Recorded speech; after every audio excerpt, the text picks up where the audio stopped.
Pemirsa Indosiar, kita awali dengan informasi Indonesia dinilai masuk darurat judi online.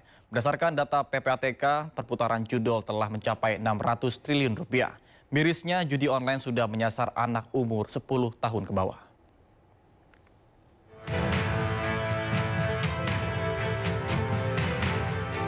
Belakangan ini maraknya pengungkapan kasus judi online oleh aparat penegak hukum membuat Indonesia masuk dalam darurat dalam kasus judi daring. Terkait hal ini, fraksi Partai Golkar DPR RI menyoroti permasalahan tersebut, lantaran setidaknya lebih dari 4 juta orang di Indonesia terdeteksi melakukan judi online. Berdasarkan data PPATK yang dihimpun oleh pihaknya, perputaran judi online telah mencapai 600 triliun rupiah, yang turut menyasar anak dengan rentang umur 10 tahun ke bawah.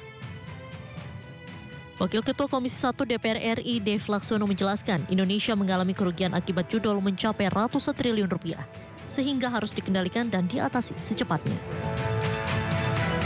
Kita amat menikmati banyaknya progres yang kita dapatkan dan kemudahan dari digitalisasi, akan tetapi ada satu dampak yang negatif, yaitu adalah judi online.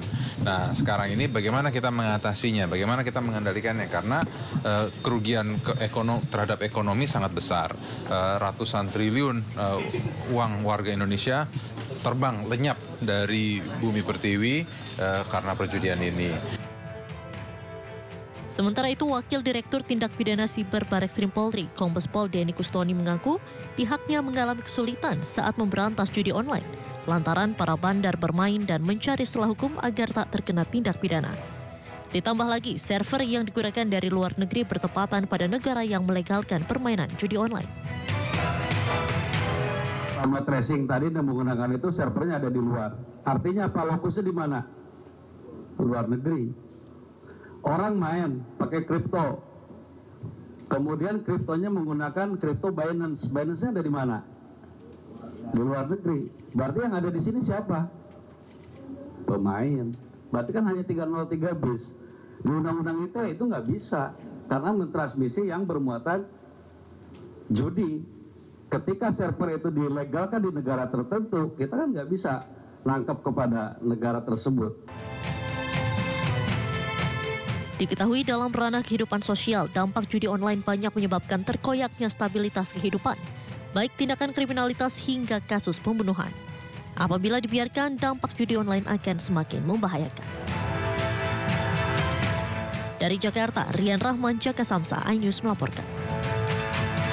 Menteri Komunikasi dan Digital Mutia Hafid optimis secepat mungkin meredam situs judi online yang bertebaran di dunia digital. Dirinya juga mengaku bahwa melalui instruksi Prabowo Subianto terus memberantas judi online dengan melibatkan sejumlah pihak, antaranya adalah aparat penegak hukum. Restrukturisasi di dalam sebuah tubuh kementerian yang cukup besar ini memang perlu waktu dan PR. Karena yang kita ganti bukan cuma struktur, tapi manusia-manusia. Kita tempatkan di bidang-bidang baru yang mungkin bagi mereka sebelumnya bukan di situ, dan jujur ini perlu waktu.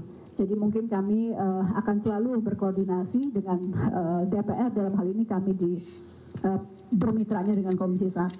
Kemarin juga sudah banyak masukan dari teman-teman. Konsolidasi organisasi ini mudah-mudahan jadi pintu masuk juga, momen baru untuk kita melangkah dalam upaya pengawasan yang lebih baik ke depan. Apakah akan selesai cepat? Rasanya judi online kalau melihat negara lain yang memang agak sulit juga cepat. Tapi apakah bisa turun signifikan? Saya rasa kita semua harus. Mengatasi maraknya judi online, Mabes TNI membentuk satuan tugas khusus. Tim ini bertujuan untuk mencegah, memantau ataupun menindak anggota di lingkungan internal TNI yang terlibat judi online, narkoba, penyelundupan hingga korupsi.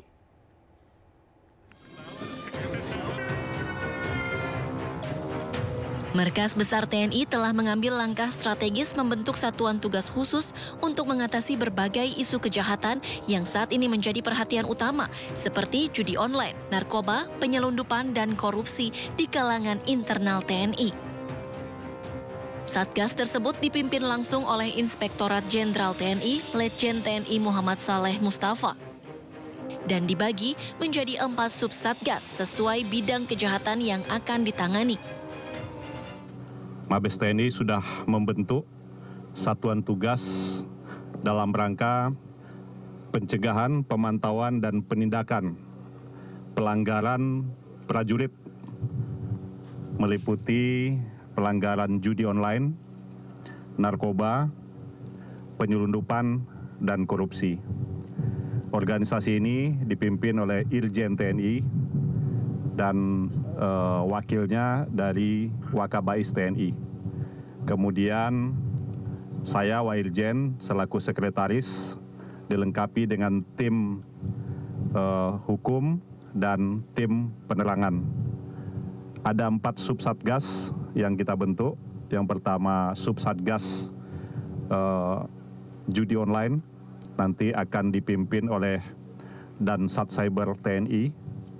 Kemudian dan subsatgas narkoba nanti akan dipimpin oleh Dan Puspom TNI. Kemudian dan subsatgas penyelundupan nanti akan dipimpin oleh Direktur C Bais TNI, dan subsatgas korupsi nanti akan dipimpin oleh Kapusku TNI. Kita akan memanfaatkan sumber daya yang ada di TNI maupun TNI Angkatan Darat, Laut, dan Udara, baik personil, teknologi maupun peralatan yang kita punyai, untuk melakukan tindakan atau kegiatan pencegahan adanya prajurit, oknum prajurit atau PNS TNI yang melakukan pelanggaran 4 tadi: judi online, narkoba, penyelundupan, dan korupsi. Sebelumnya diberitakan 4.000 oknum anggota TNI terlibat judi online sepanjang tahun 2024. Hal itu berdasarkan data yang diperoleh dari PPATK. 4.000 anggota TNI yang terlibat judi online pun sudah disanksi. Sanksi yang dikenakan terhadap ribuan anggota TNI berupa sanksi disiplin, penahanan, hingga pidana. Dari Jakarta, Hadisti Arifa, Jemi Jasin, iNews melaporkan. Sebelumnya, Kepala Pusat Pelaporan dan Analisis Transaksi Keuangan atau PPATK mengikuti rapat dengar pendapat perdana dengan Komisi 3 DPR periode 2024-2029. PPATK mencatat perputaran dana judi online pada periode Januari hingga Juni 2024 mencapai 13,2 triliun rupiah.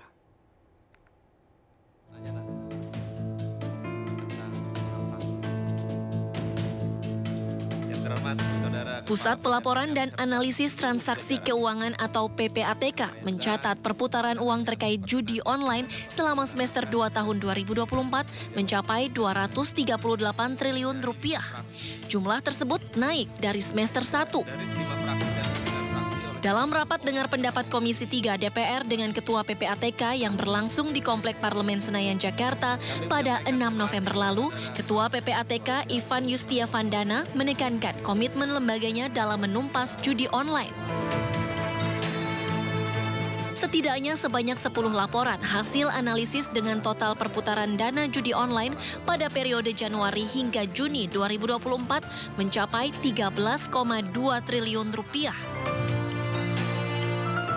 Salah satu penyebab transaksi judi online yang semakin meningkat lantaran nominal deposito untuk judi online semakin terjangkau bagi masyarakat bawah, dimulai dengan nominal Rp10.000. Dan market juga sangat captive di Indonesia. Jika kita melihat kecenderungan pelaku transaksi itu semakin banyak, masyarakat yang terkait itu sudah semakin banyak dan transaksinya semakin kecil. Jadi kalau dulu orang melakukan judi online transaksinya angkanya juta-juta, sekarang hanya bisa 10.000, kita sudah bisa melihat ada setoran 10.000 untuk judol dan segala macam.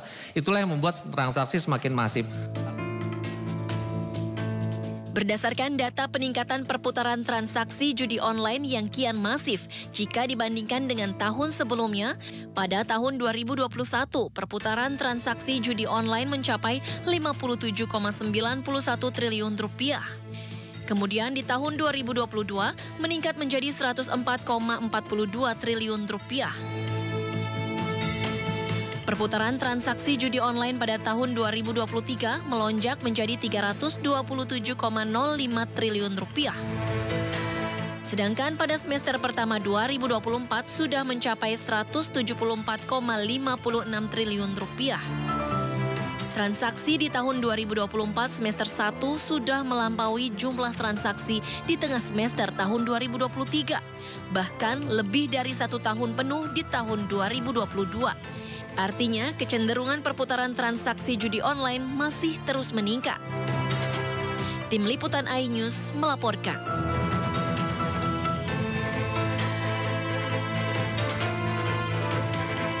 Selain judi online, Dirtipid Cyber Bareskrim Polri juga mengungkap kasus pornografi online anak. Total ada 58 tersangka yang diciduk dari puluhan situs pornografi. Direktorat Tindak Pidana Cyber Bareskrim Polri mengungkap kasus terkait dengan tindak pidana eksploitasi anak dalam bentuk penyebaran konten video pornografi secara online. Salah satunya yang dikelola oleh seorang tersangka yang merupakan admin website desa di Pangandaran, Jawa Barat. Tersangka menyebar konten video porno melalui website bokep.cfd dan 26 domain lainnya, di mana merupakan situs penyebaran video pornografi online dengan kategori dewasa dan anak-anak yang dikelola sejak tahun 2015. Dari pengungkapan tersebut, 1 orang telah ditetapkan sebagai tersangka dengan inisial OS alias Anef Cinta.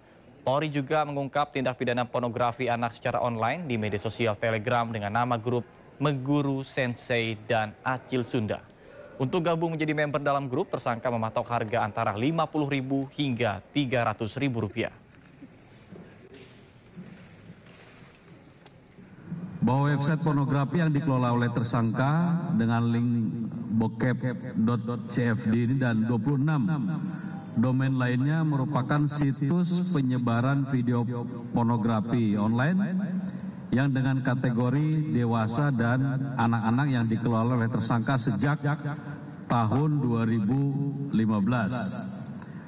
Adapun modus operandi dari tersangka yaitu mulai dari mencari konten video porno, kemudian membuat website dan mengunggah serta mengelola website secara mandiri. Dari hasil penyelidikan dan penyidikan yang dilakukan, diperoleh informasi dari barang bukti laptop milik tersangka yang berisi catatan domain pornografi yang diduga sebelumnya pernah dibuat dan dikelola oleh tersangka sebanyak 585 website pornografi kategori dewasa dan anak. Dari pengungkapan tersebut, 1 orang telah ditetapkan sebagai tersangka dengan inisial OS alias Anef Cinta. Pada saat dilakukan penangkapan, diketahui website pornografi yang masih aktif dan dikelola oleh tersangka sebanyak 27 website pornografi dengan kategori dewasa dan anak. Beralik informasi lainnya pemirsa, Rumah Tahanan Salemba kelas 1 Jakarta Pusat meningkatkan pengawasan terhadap pengunjung usai 7 tahanan kasus narkoba kabur pada Selasa kemarin. Pihak rutan menegaskan bahwa jadwal besuk tahanan tetap ada, namun dengan pengawasan yang ketat. Pelayanan di rutan Salemba baik kunjungan maupun proses sidang tetap terbuka. Meskipun demikian, kunjungan keluarga dilakukan dengan pengawasan ketat. Pihak rutan Salemba juga melakukan sejumlah evaluasi dan pembatasan terkait dengan aksesibilitas di dalam rutan. Sebelumnya, 7 terpidana kasus narkoba melarikan diri dari rumah tahanan kelas 1 Salemba, Jakarta Pusat. 7 tahanan kabur dengan cara menjebol beton saluran air yang ada di area belakang dan keluar melalui gorong-gorong.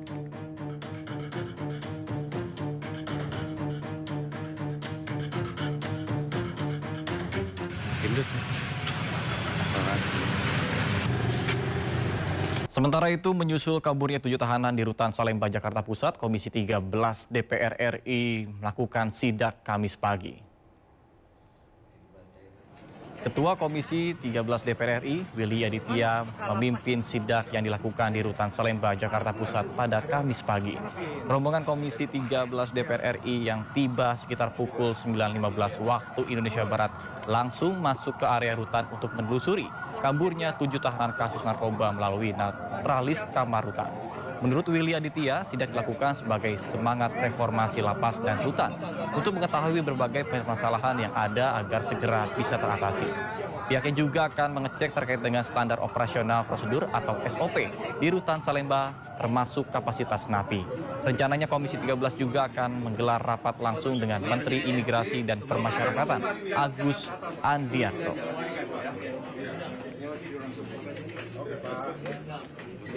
Teman-teman, pagi ini kami dari Komisi 13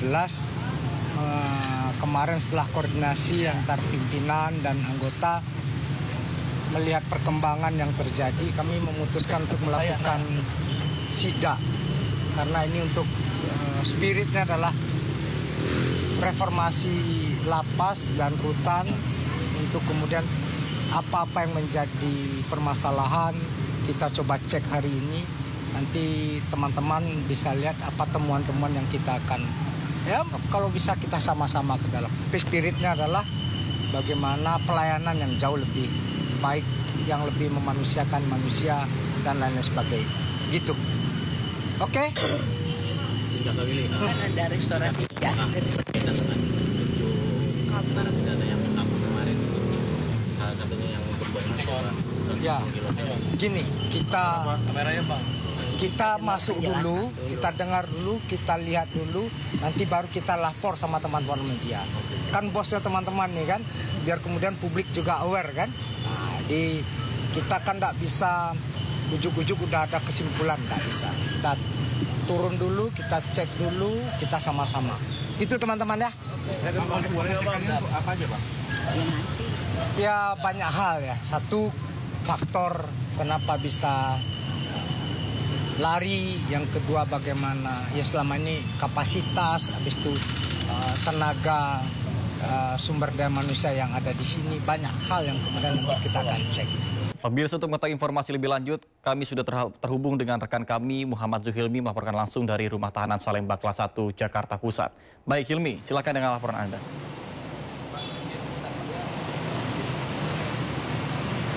Ya, selamat siang Nata dan juga pemirsa. Baru saja sejumlah anggota Komisi 13 DPR RI ini melakukan sidak di Rutan Salemba Jakarta Pusat tadi.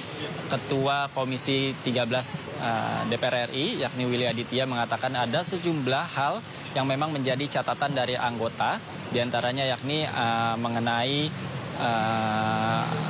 kapasitas dari rutan itu sendiri. Tadi sejumlah anggota Komisi 13 DPR RI ini melakukan sidak ataupun meninjau langsung lapas-lapas dan juga sel yang ada di dalam. Kemudian Willy Aditya juga mengatakan bahwa saat ini anggota Komisi 13 DPR RI sedang melakukan profiling terhadap 7 narapidana dan juga tahanan yang kabur. Di mana tadi Willy mengatakan ada 3 narapidana dan juga 4 tahanan yang kabur. Nah, ini yang dipertanyakan oleh anggota Komisi 13 DPR RI, mengapa 3 napi dan 4 tahanan ini diletakkan atau berada dalam satu sel yang kemudian akhirnya mereka ke-7 napi dan juga tahanan ini kabur bersama dari Rutan Salemba. Kemudian ada beberapa catatan lainnya yang disampaikan oleh Willy, di mana diantaranya yakni ketika kejadian atau peristiwa kaburnya 7 napi dan tahanan tersebut, ini Kepala Rutan Salemba sedang cuti. Nah, ini sedang didalami oleh anggota Komisi 13 DPR RI apakah cutinya Kepala Rutan Salemba ini berkaitan dengan kaburnya 7 napi dan tahanan tersebut. Dan untuk saat ini pun Kepala Rutan Salemba sudah dicopot atau dinonaktifkan dari jabatannya dan saat ini sedang menjalani pemeriksaan oleh pihak lapas. Kemudian ada beberapa catatan lainnya yang disampaikan oleh Willy Aditya, yang mana diantaranya mengenai tenaga kerja atau SDM di Rutan Salemba ini yang dinilai masih kurang karena jika dibandingkan dengan jumlah napi dan tahanan yang ada di sini, ini masih begitu minim tenaga kerja yang ada di Rutan Salemba ini. Kemudian mengenai kapasitas juga tadi sempat disinggung oleh Willy Aditya di Rutan Salemba ini. Nantinya Komisi 13 DPR RI akan membentuk panja ya, bersama kementerian terkait dan juga kepolisian. Demikian, Nata. Baik, terima kasih Ilmi melaporkan langsung dari Rutan Salemba, Jakarta Pusat. Selamat bertugas kembali dan salam sehat. Pemirsa, 45 prajurit TNI diperiksa terkait dengan kasus penyerangan di Deli Serdang, Sumatera Utara yang mengakibatkan seorang warga tewas dan belasan lainnya luka-luka. Polisi militer Bukit Barisan terus menyelidiki keterlibatan mereka dalam penganiayaan kepada warga.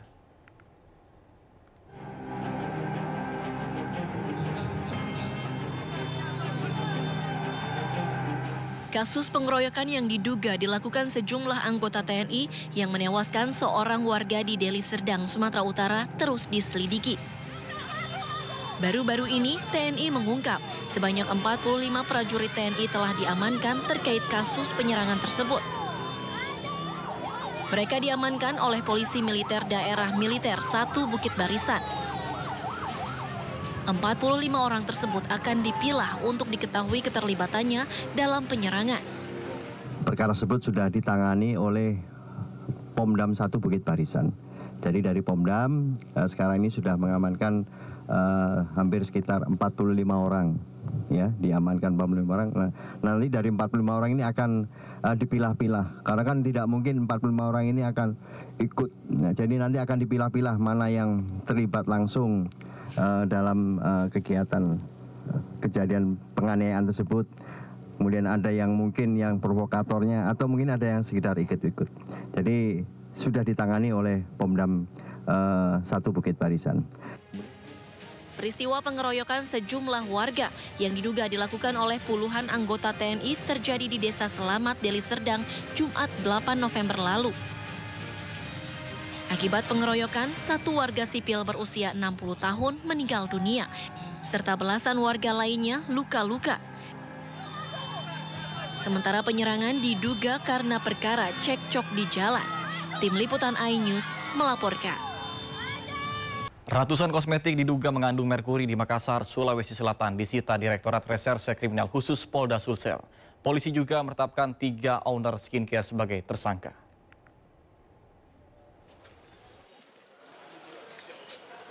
Direktorat Reserse Kriminal Khusus Polda Sulsel menyita ratusan kosmetik berbahaya yang diduga mengandung merkuri. Kandungan merkuri dari 6 produk skincare ini terungkap berkat hasil uji laboratorium BB POM Makassar.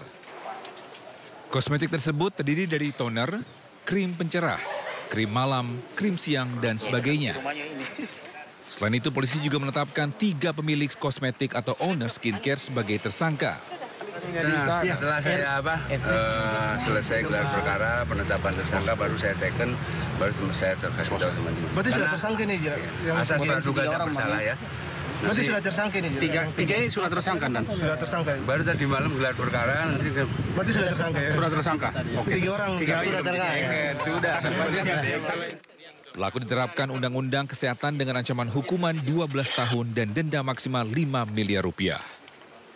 Dari Makassar, Sulawesi Selatan, Wahyu Ruslan, iNews melaporkan.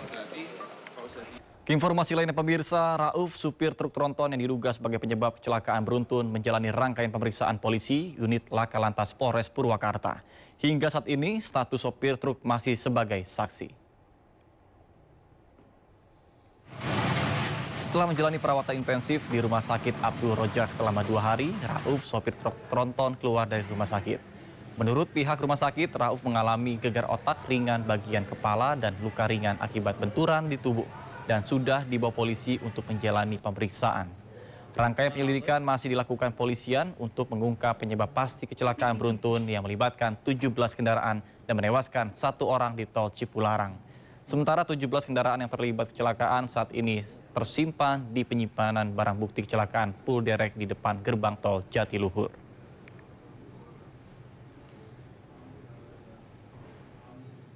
Rauf sendiri sekarang masih dirawatkah atau sudah pulang dan kondisinya seperti apa terakhir? Untuk Tuan Rauf ini sebagai supir truknya ya, ini sudah dinyatakan layak untuk pulang. Pulang dinyatakan untuk layak untuk pulang, kemudian dilakukan pemeriksaan lebih lanjut oleh Laka Lantas terkait. Biasanya masih di rumah sudah pulang atau? Sudah pulang, Tuan Rauf sendiri sudah pulang. Kapan pulangnya dok? Kemarin sore. Iya. Oke. Luka yang diderita oleh supir sendiri apa sih? Untuk Tuan Rauf sendiri ini menderita ada cedera kepala ringan disertai dengan muscle sprain atau terjadinya benturan pada beberapa bagian otot. Untuk keadaan umumnya sendiri itu baik. Nah, oleh karena itu bisa dinyatakan. Terima kasih Anda masih bersama kami di Sindo Siang bersama saya Nata Arman. Pemirsa, Gunung Lewotobi laki-laki di Flores Timur NTT masih terus erupsi. Rabu kemarin muntahan abu vulkanik mencapai ketinggian 2.000 meter. Abu vulkanik yang keluar dari Gunung Lewotobi terlihat jelas dari kejauhan. Erupsi terus terjadi dengan tinggi kolom abu hingga 2.000 meter dari mulut kawah disertai gemuruh yang kuat.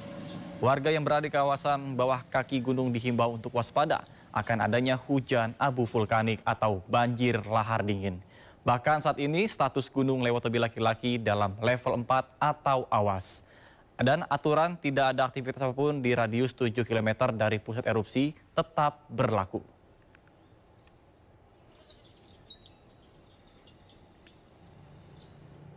Sementara Wakil Presiden Gibran Rakabuming Raka hari ini dijadwalkan akan mengunjungi para pengungsi erupsi Gunung Lewotobi laki-laki di Kecamatan Wulanggintang dan Ilebura, Flores Timur, NTT. Kedatangan Wapres ini nantinya akan membawa sejumlah logistik bagi para pengungsi.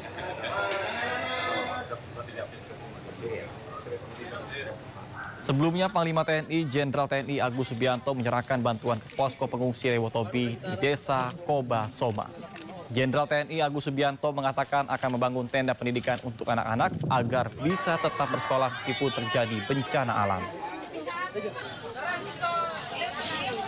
Sembako dan sebagainya, mereka obat-obatan juga. Mudah-mudahan semuanya cepat pulih dan Menteri Perumahan juga pemerintah nanti akan membuatkan huntara ya, sekarang sedang dicek tanahnya, status tanahnya supaya tidak masalah. Nanti setelah huntara, huntap, dan sebagian besar masyarakat siap untuk pindah ke lokasi ke tempat yang. Erupsi Gunung Lewotobi laki-laki di Flores Timur, Nusa Tenggara Timur berdampak pada jadwal penerbangan di Bandara Internasional I Gusti Ngurah Rai Bali. Sebelumnya hanya rute keberangkatan dan kedatangan dari dan ke Australia yang berdampak, namun kini menjalar ke rute penerbangan ke negara lainnya.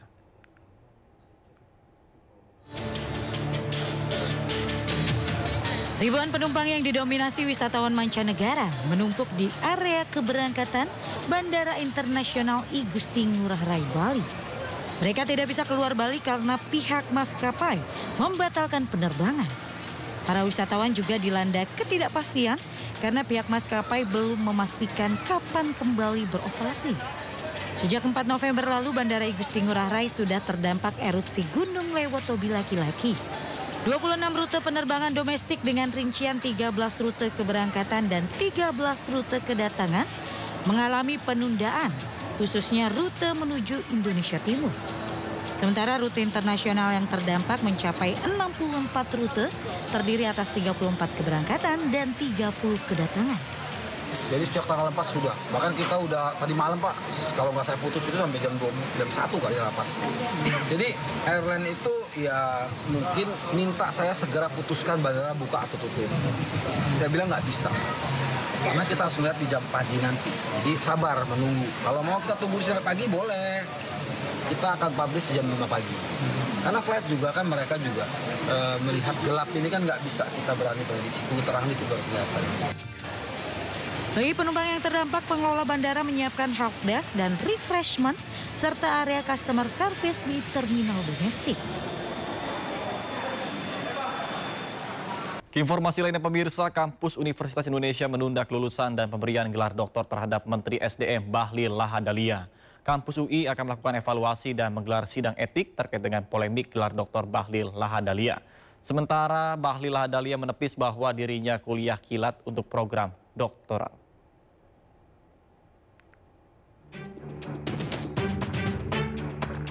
Kampus Universitas Indonesia menunda kelulusan dan pemberian gelar doktor Menteri ESDM Bahlil Lahadalia sebagai mahasiswa program Strata 3, Sekolah Kajian Strategik dan Global UI. Dalam surat yang dikeluarkan, UI juga meminta maaf atas kegaduhan yang timbul atas nasib akademik Ketua Umum Partai Golkar.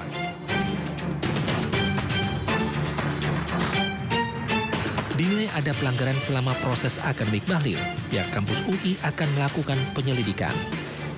Nasib gelar Dr. Bahlil akan diputuskan dalam sidang etik Universitas Indonesia usai proses penyelidikan. Bahlil Lahadalia menepis dugaan persepsi publik bahwa dirinya kuliah kilat untuk program doktoral. Bahlil belum dinyatakan lulus dari studi doktor oleh UI karena masih harus mengikuti proses yudisium pada Desember 2024 nanti. Tapi yang jelas bahwa Kalau rekomendasinya mungkin sudah dapat, saya sudah dapat. Di situ yang saya pahami bukan ditangguhkan, tapi memang wisuda saya itu harusnya di Desember. Dan saya kan dinyatakan lulus itu kan setelah yudisium. Dan yudisium saya kan Desember. Kalau kemarin disertasi saya itu setelah disertasi kan ada perbaikan disertasi. Jadi setelah perbaikan disertasi baru dinyatakan selesai. Pada 16 Oktober lalu, Bahlil Lahadalia dinyatakan meraih gelar Doktor SKSG UI. Bahlil lulus S3 dalam waktu 1 tahun dan 8 bulan dengan predikat cum laude. Namun kelulusannya menuai polemik. Dewan Guru Besar UI menggelar rapat karena dinilai ada kejanggalan selama proses pembelajaran Bahlil Lahadalia. Dari Jakarta, Tim Liputan iNews melaporkan. Informasi lainnya pemirsa, Gubernur Kalimantan Selatan Sahbirin Nur atau Paman Birin mundur dari jabatannya. Keputusan ini diambil Sahbirin setelah status tersangkanya dicabut oleh Pengadilan Negeri Jakarta Selatan. Pengumuman pengunduran diri Sahbirin Nur disampaikan langsung di hadapan ratusan ASN di Gedung Idham Khalid, kantor Sekretariat Daerah Provinsi Kalimantan Selatan. Dalam sambutannya, Paman Birin menyampaikan permintaan maaf jika selama menjabat ada salah. Sahbirin menjelaskan surat pengunduran dirinya telah disampaikan ke Presiden Prabowo Subianto. Usai berpamitan, Sahbirin Nur bersalaman dengan para pegawai.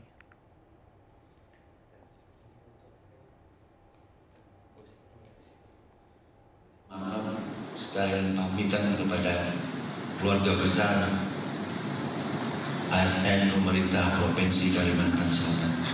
Kita berharap akan baik lagi perjalanan pemerintahan kita dan kita tetap harus yakin dan percaya bahwa Kalimantan Selatan yang saya sering tambah dengan Bagus Salam, Kalsel Bagus Salam bisa lebih berjaya lagi. Informasi seputar pilkada, pemirsa, calon gubernur DKI Jakarta nomor urut 1 Ridwan Kamil menghadiri acara deklarasi dukungan dari kelompok Islam moderat di kawasan Jakarta Utara.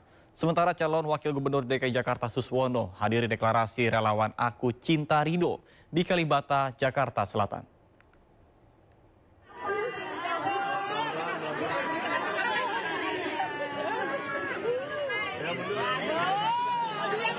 Calon Gubernur DKI Jakarta nomor urut 1 Ridwan Kamil menghadiri acara deklarasi dukungan dari kelompok Islam moderat di kawasan Jakarta Utara.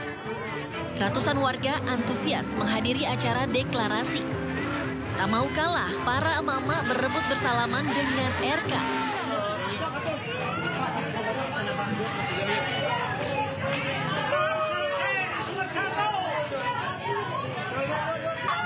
Usai menghadiri deklarasi, Ridwan Kamil melanjutkan agenda kampanyenya belusukan ke Pasar Muara Angke. RK berinteraksi dengan pedagang dan pembeli mendengarkan aspirasi mereka. RK menyampaikan bahwa pasar tradisional merupakan pusat perekonomian rakyat. RK berkomitmen untuk meningkatkan fasilitas serta kebersihan pasar demi kenyamanan pedagang dan pengunjung. Semua mimpinya pasarnya tetap, tapi kita upgrade lebih bagus, lebih modern, sehingga pengunjung pun aman, nyaman berbelanja di sini. Termasuk nanti program renovasi rumah juga kita usulkan.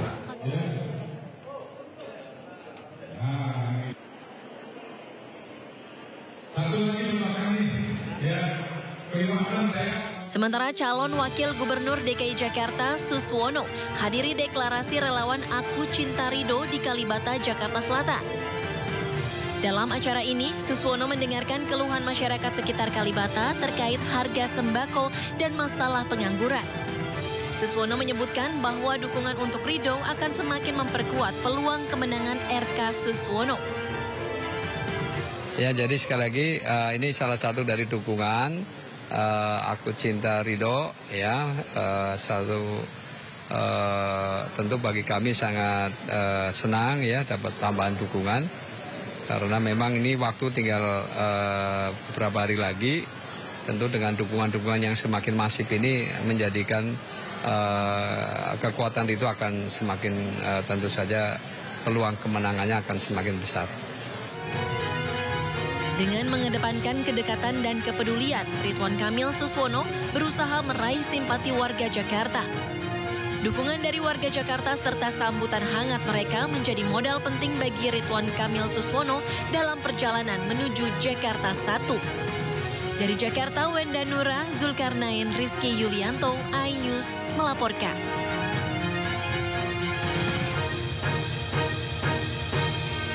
Sementara Calon Gubernur Jakarta Pramono Anung menghadiri aktivasi posko kemenangan dan kick-off jaga TPS di kawasan Jagakarsa, Jakarta Selatan. Pramono berharap para relawan jaga TPS bisa mengawal suara di tingkat TPS agar tidak terjadi kecurangan.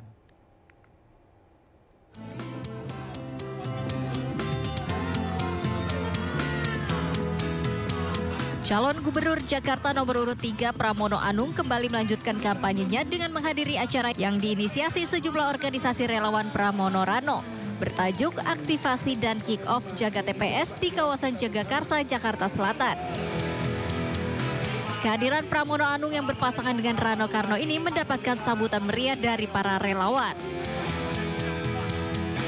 Pramono mengaku dukungan yang terus datang dari berbagai komunitas ini menjadi tambahan energi bagi pasangan Pramono Rano. Dengan diturunkannya relawan jaga TPS, Pramono Anung Rano Karno berharap para relawan bisa menjaga ribuan tempat pemungutan suara di seluruh wilayah Jakarta agar terhindar dari kecurangan yang terjadi di tingkat TPS. Ya, mereka menjaga, menghitung, melaporkan, dan jangan sampai kemudian perhitungan itu akan bisa berbeda. Karena di Jakarta itu nanti akan ada kurang lebih 14.800 TPS di 267 kelurahan, 44 kecamatan. Dan itulah yang harus dijaga proses perhitungan dan sebagainya. Tapi saya yakin karena di Jakarta ini pasti akan banyak yang ngitung quick account itu sebagai referensi dari itu.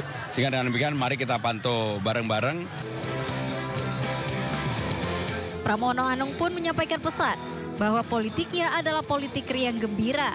Maka dirinya meminta tidak ada kecurangan dari pihak-pihak yang sedang berkontestasi politik. Dari Jakarta, Stephen Patirama, Laksana iNews melaporkan. 2 minggu jelang pemungutan suara, elektabilitas para cagup-cawagup Jakarta saling kejar. Dinamika tersebut terlihat dalam hasil survei terbaru dari Saiful Mujani Research and Consulting atau SMRC. Hasil survei terbaru SMRC yang dilakukan pada kurun waktu 31 Oktober hingga 9 November 2024 menunjukkan paslon nomor urut 3 Pramono Rano menempati peringkat pertama dengan angka 46,0. Paslon nomor urut 1 Ridwan Kamil Suswono menempati posisi kedua dengan angka 39,0.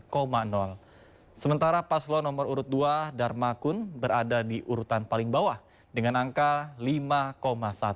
Selain itu, 9,8% responden menjawab tidak tahu. Hasil survei terbaru dari SMRC ini tidak jauh berbeda dari survei sebelumnya yang dilakukan pada 10 hingga 17 Oktober 2024. Yang menempatkan Pramono Rano di urutan pertama, disusul RK Suswono di urutan kedua dan Dharma Kun di posisi ketiga.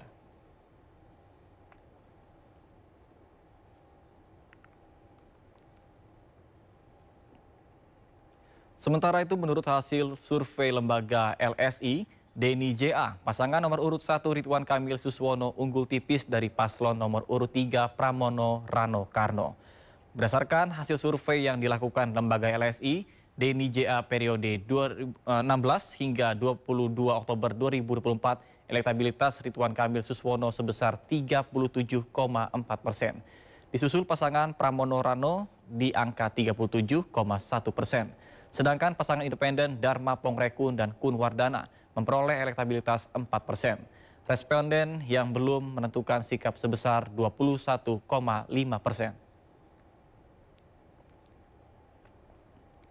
Sementara itu menurut hasil survei Lembaga Parameter Politik atau PPI, pasangan nomor urut 1 Ridwan Kamil Suswono unggul dari paslon nomor urut 3 Pramono Rano Karno. Berdasarkan hasil survei yang dilakukan PPI periode 21 hingga 25 Oktober 2024, elektabilitas Ridwan Kamil Suswono sebesar 47,8%. Disusul pasangan Pramono Rano Karno di angka 38%. Sedangkan pasangan independen Dharma Pongrekun Kun Wardana memperoleh elektabilitas 4,3%. Responden yang belum menentukan sikap sebesar 9,9%.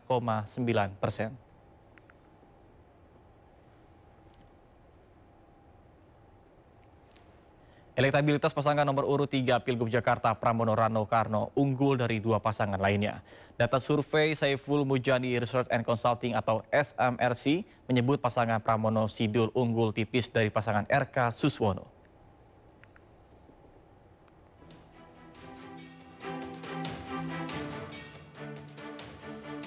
Dua pekan jelang pilkada serentak, para calon kepala daerah Jakarta terus berjuang memenangkan hati rakyat. Namun data survei Saiful Mujani Research and Consulting atau SMRC menyebut elektabilitas pasangan nomor urut 3 Pilgub Jakarta, Pramono Rano Karno unggul dari dua pasangan lainnya.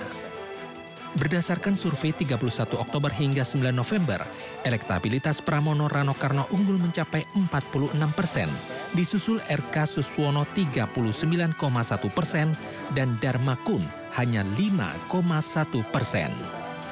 Rano Karno saat berkampanye di Kebagusan Jakarta Selatan optimis bisa memenangkan satu putaran. Kita aja deh, kita udah 46%. Kalau ini bisa 4% lagi, insya Allah satu putaran kita bisa menangin Jakarta. Abang sama Mas Pram memang ngarepin kalau bisa satu putaran mah. Supaya apa? Jakarta bisa buru-buru kerja. Soal 2 putaran, Februari baru mulai. Sementara Cagup Jakarta Ridwan Kamil menilai hasil survei tidak selalu sama dengan hasil akhir. Enggak, sama aja. Mau elektabilitas nilainya apa, jawabannya sama. Kita kerja keras di sisa waktu tinggal 10 hari.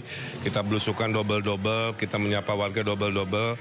Dan dari pengalaman, mohon maaf, yang namanya survei tidak selalu lama dengan hasil akhir. Saya dulu survei hanya 4%, menangnya 45%. Pak Ahmad Saihu di survei H-7 hanya 12%, di hari hanya 28%. Jadi tidak perlu selalu melihat survei sebagai penentu. Dia lebih kayak membaca perkiraan cuaca aja. Kita pakai survei itu sebagai bahan evaluasi aja. Siapapun yang akan memimpin Jakarta nanti, diharapkan selain bisa membawa Jakarta menjadi kota global yang bisa diperhitungkan di mata dunia, juga mampu mensejahterakan rakyat secara merata. Dari Jakarta, tim liputan iNews melaporkan. Terima kasih Anda masih bersama kami di Sindo Siang. Pemirsa, sejumlah pimpinan negara termasuk Presiden Prabowo Subianto hari ini tiba di kota Lima, Peru, Amerika Selatan guna mengikuti KTT APEC 2024. Pengamanan venue KTT APEC, tempat penginapan dan lokasi bilateral para pimpinan negara mulai diperketat pihak polisian setempat.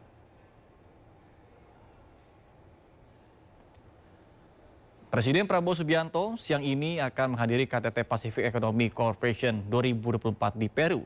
Terdapat 3 isu utama yang akan dibahas peserta KTT, yakni terkait dengan perdagangan dan juga investasi, kebijakan ekonomi, serta isu sektoral dan bantuan ekonomi. Pengamanan di sekitar lokasi acara pun diperketat, mengingat pertemuan dihadiri oleh 21 pimpinan negara.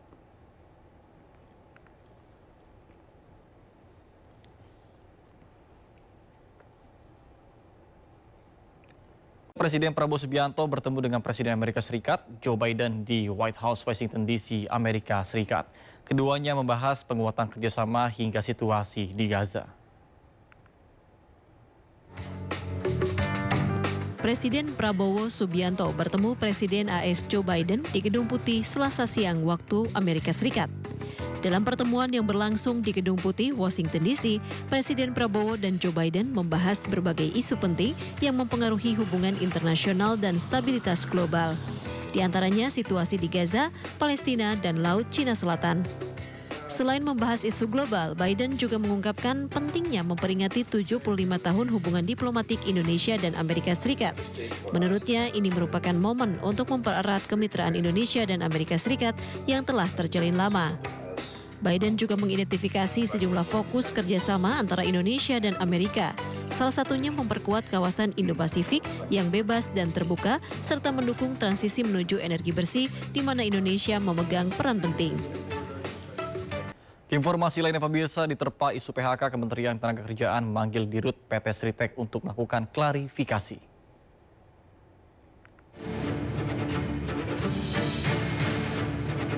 Kementerian Ketenagakerjaan memanggil Presiden Komisaris PT Sri Rejeki Isman Tbk atau Sritex Iwan Setiawan Lukminto. Dalam konferensi persnya, Wakil Menteri Ketenagakerjaan Immanuel Ebenezer menyebut pemanggilan ini untuk klarifikasi soal pemutusan hubungan kerja atau PHK di pabrik tekstil tersebut. Berapa hari kemudian ada lagi berita lagi bahwa ada PHK massal. Dan ini membuat saya terganggu. Artinya apa? Kok seorang pejabat negara berbohong selama ini gitu loh. Tidak ada PHK, ternyata ada PHK. Nah, hari ini saya panggil beliau, saya panggil Pak Iwan ini untuk klarifikasi. Ada PHK atau tidak? Karena saya jujur merasa terganggu dengan opini yang tidak bertanggung jawab ini.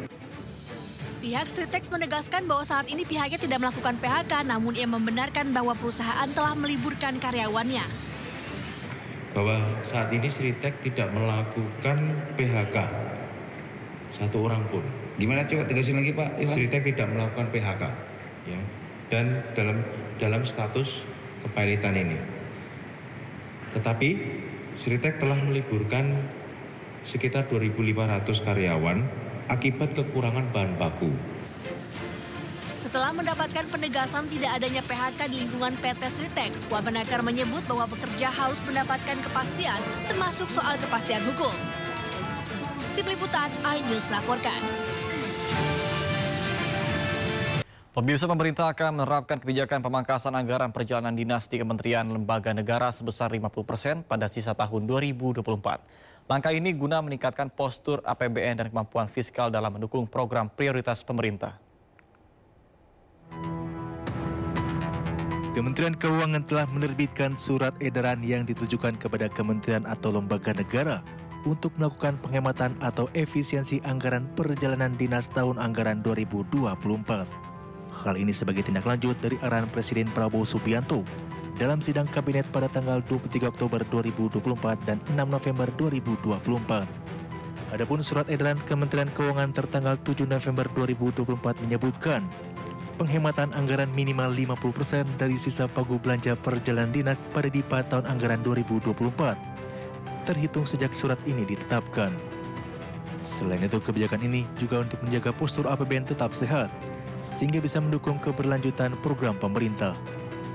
Di sisi lain, Asosiasi Pengusaha Indonesia seperti dikutip media mengungkapkan, sudah mulai terjadi pembatalan atas kegiatan-kegiatan yang akan digelar pemerintah di hotel di sejumlah daerah. Kali ini seiring dengan adanya surat edaran dari Kementerian Keuangan yang meminta kementerian atau lembaga untuk menghemat anggaran perjalanan dinas. Sementara itu, Perhimpunan Hotel dan Restoran Indonesia berencana untuk mengirim surat kepada Kementerian Keuangan terkait kebijakan penghematan anggaran belanja perjalanan dinas di masing-masing kementerian atau lembaga. Sebab kebijakan ini dinilai merugikan industri perhotelan dan restoran, serta usaha-usaha lainnya yang menjadi bagian dari rantai pasok industri tersebut.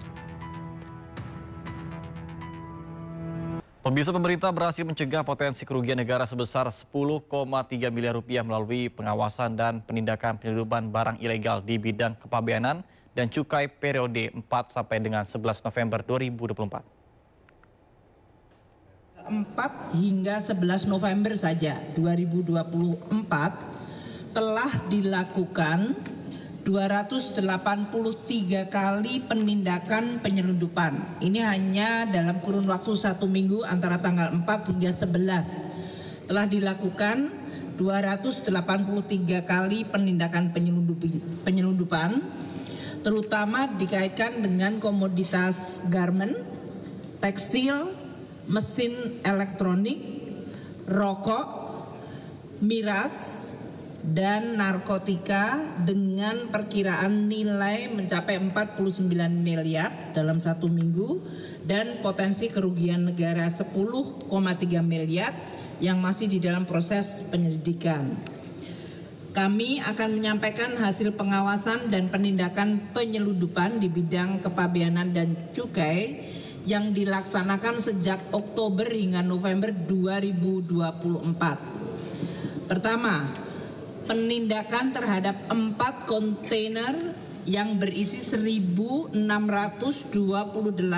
koli pakaian jadi barang elektronik dan kosmetik serta barang lainnya.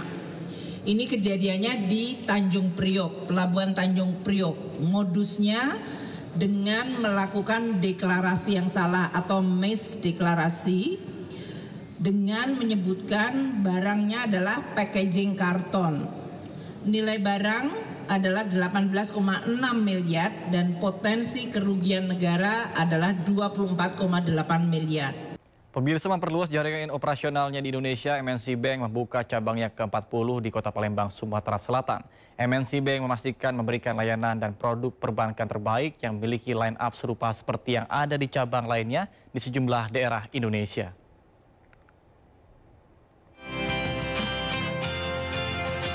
PT Bank MNC Internasional Tbk atau MNC Bank, anak usaha dari PT MNC Capital Indonesia Tbk, resmi memperluas jaringan operasionalnya di wilayah Sumatera Selatan. Pembukaan kantor cabang ke-40 yang berlokasi di Jalan Lingkaran 1, nomor 356C, Kelurahan 15 Ilir, Kota Palembang ini merupakan bentuk dukungan kepada OJK dalam meningkatkan inklusi keuangan masyarakat demi tercapainya layanan keuangan yang merata serta memperluas pasar MNC Bank sebagai bagian dari MNC Group. Selain memang kita punya komitmen terkait dengan inklusi keuangan, tapi kita juga ingin menggunakan atau memaksimalkan memang potensi yang ada di Palembang sehingga nantinya bisa membantu MNC Bank menjadi bisa lebih besar. Memang potensi ekonominya bagus ya di Palembang kayaknya. MNC cabang Palembang ini pilihan tempat tepat ya karena perkembangan ekonomi juga cukup baik sehingga diharapkan MNC ini sukses. Kehadiran kantor cabang MNC Bank di Kota Palembang ini pun mendapat respon positif dari para nasabah. Saya dapat undangan dan saya langsung buka rekening. Bagus. Harapannya gimana Pak untuk depan? Biar lebih maju. Dengan keberadaannya di pusat kota, nasabah MNC Bank dapat dengan mudah mengakses kebutuhan layanan perbankan, menerima pengajuan fasilitas kredit, serta menyewa kotak penyimpanan barang dan surat berharga atau safe deposit box. Dari Palembang, Sumatera Selatan, Muhammad Riza Pahlevi, iNews melaporkan. Di tengah situasi konflik yang tidak kunjung usai di Libanon, Satuan Tugas Yonmek TNI Konga 23R Unifil atau Satgas Indobat tetap berada di posisinya masing-masing. Di tengah situasi konflik, suara ledakan roket airstrike artileri, tembakan tank Markava, sonic boom, dan rentetan senjata mesin selalu terdengar di sekeliling wilayah area of operation Satgas Yonmek TNI Konga 23R Unifil. Namun di tengah suasana mencekam, tidak menyurutkan semangat para prajurit Garuda yang dikenal sebagai Satgas Indobat dalam melaksanakan tugas perintah dari Unifil Headquarter. Jelas bahwa seluruh pasukan Unifil tetap berada di posisi masing-masing. Kondisi ini menjadi tantangan bagi prajurit Garuda dalam melaksanakan tugas.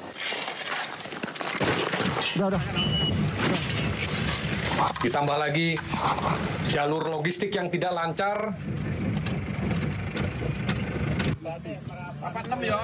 serta kondisi kekeringan menyebabkan logistik yang kami bisa manfaatkan terbatas. Air bersih, air minum, dan makanan kami hitung cermat supaya mencukupi kebutuhan di tengah jadwal pendorongan logistik yang belum pasti. Kegiatan taktis dan kegiatan administrasi tetap dilaksanakan sesuai dengan SOP yang berlaku. Prajurit Garuda tetap melaksanakan patroli, melaksanakan observasi di masing-masing observation post, melaksanakan pengendalian operasi melalui Tactical Operation Center, melaksanakan force protection di dalam United Nations Post, serta tetap melaksanakan pendistribusian logistik ke seluruh jajaran UNP Indobat. Dampak eskalasi terlihat pada rusaknya infrastruktur jalan penghubung di Lebanon Selatan, jalur jalan yang merupakan penghubung utama dalam kegiatan distribusi logistik. Dan tadi loh, pertama kita itu dari situ sebenarnya. Tantangan ini dirasakan di tengah jadwal pendorongan logistik yang belum pasti. Seringkali di tengah perjalanan, para prajurit Garuda bahu-membahu untuk membersihkan jalan supaya logistik bisa mencapai seluruh jajaran Indobat. Dengan segala resiko, rintangan, dan ancaman yang ada, prajurit Garuda tetap semangat melaksanakan tugasnya. Informasi lainnya pemirsa, Samurai Biru terus melakukan persiapan menghadapi tuan rumah Indonesia dengan kembali menggelar latihan pada Rabu sore. Puluhan fans nampak histeris menyambut kehadiran Wataru Endo dan kawan-kawan.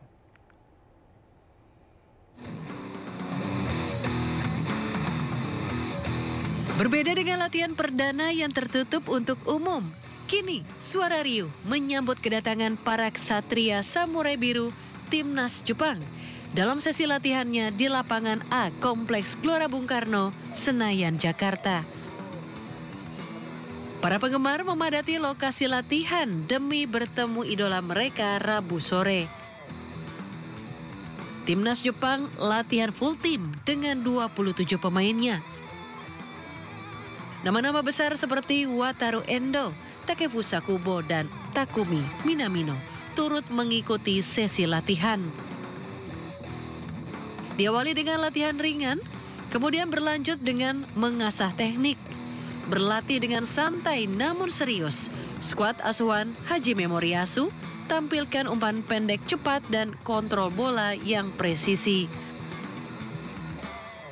Latihan kedua Timnas Jepang berbeda dengan sebelumnya. Pada latihan pertama hanya diikuti 6 pemain, sementara yang lainnya belum tiba di Indonesia. Dari Jakarta, Hendri Aprila, Dimas Winardi, Indra Purnama melaporkan. Sementara skuad Garuda juga terus melakukan pematangan persiapan menjelang laga grup C putaran ketiga kualifikasi Piala Dunia 2026 zona Asia. Persiapan fisik dan mental telah disiapkan secara optimal Timnas Indonesia dan juga Jepang.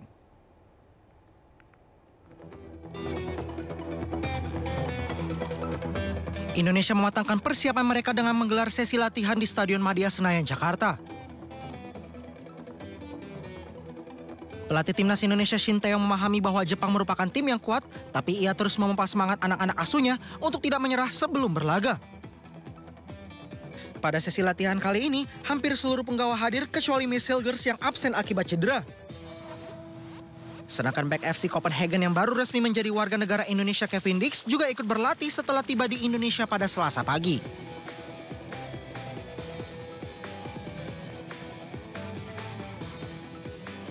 Sementara itu Jepang menggelar latihan kedua di lapangan A Senayan, Jakarta. Sempat diikuti 6 pemain, kini pada latihan kedua 27 pemain tim Samurai Biru sudah hadir. Nama-nama besar seperti Kaoru Mitoma, Takumi Minamino hingga Wataru Endo ikut berlatih. Pada sesi ini pelatih Jepang Hajime Moriyasu mematangkan kondisi fisik skuadnya. Hingga sesi latihan kedua, Jepang selalu menerapkan protokol keamanan yang ketat agar strategi permainan bisa berjalan lancar. Dari Jakarta,